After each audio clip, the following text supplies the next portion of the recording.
அண்ணா இந்த சாக்லேட் வந்து எல்லாரோட வீட்டில் இருந்தும் கொஞ்சம் கொஞ்சமாக ரெடி பண்ணி கொண்டு வந்து கொடுத்துருக்காங்கண்ணா. இது அன்போட அண்ணாங்க நீங்கள் வாங்கிக்கணுன்றது எங்களுடைய நம்ம ஊட்டி நீலகிரி மாவட்டம் முழுக்க இருக்குங்கண்ணா. ஒவ்வொரு கடைகளுக்கும் கொண்டு போய் அண்ணா 5 கிலோ வாங்கிக்கோங்க 2 கிலோ வாங்கிக்கோங்கன்னு சொல்லிட்டு நாங்கள் விற்பனை பண்ணுவாங்கண்ணா. நீங்களும் லோக்கல் சேல்ஸ் நாங்கள் பண்ணுவாங்கண்ணா. அந்த கடைக்காரங்க வாங்கி அவங்க ஒரு சின்ன லாபம் வச்சு விற்குவாங்க. இது என்ன? ஆனால் இதுவும் அதே சாக்லேட் தாங்க. சாக்லேட் ஆனால் வறுக்கி கொண்டு வந்துருக்குறாங்கண்ணா. இது என்ன? இது வறுக்கி நீங்க அசோசியேஷன் மூலமா தயார் பண்றீங்களா? ஆனால் அசோசியேஷன் இல்லைங்கண்ணா. இது 1/2 கிலோ வருமா? 1 கிலோ வருமா? 1/2 கிலோ வராதுங்கண்ணா. ஒரு 400 கிராம் வரும். 400 கிராம் வரும். தம்பி ஏய் இந்தா இது ஒன்று வாங்கு. இந்த இதெல்லாம் பிடிச்சிக்கோ. மூடுறதுக்கு இல்லையே. ஆனால் அதை நாங்கள் பேக் பண்ணி இதெல்லாம் பேக் பண்ணி தான் மூடி கொடு. ரெண்டையும் மூடி கொடு. பேக் பண்ணி இது எவ்வளவு ஆகுது?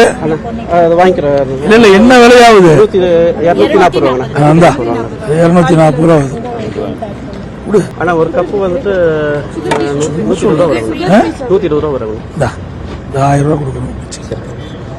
இதெல்லாம் போட்டு கொடுமா. ஆனா இந்த சாக்லேட் வந்து எல்லாரோட வீட்டில் இருந்தும் கொஞ்சம் கொஞ்சமாக ரெடி பண்ணி கொண்டு வந்து கொடுத்துருக்காங்கண்ணா.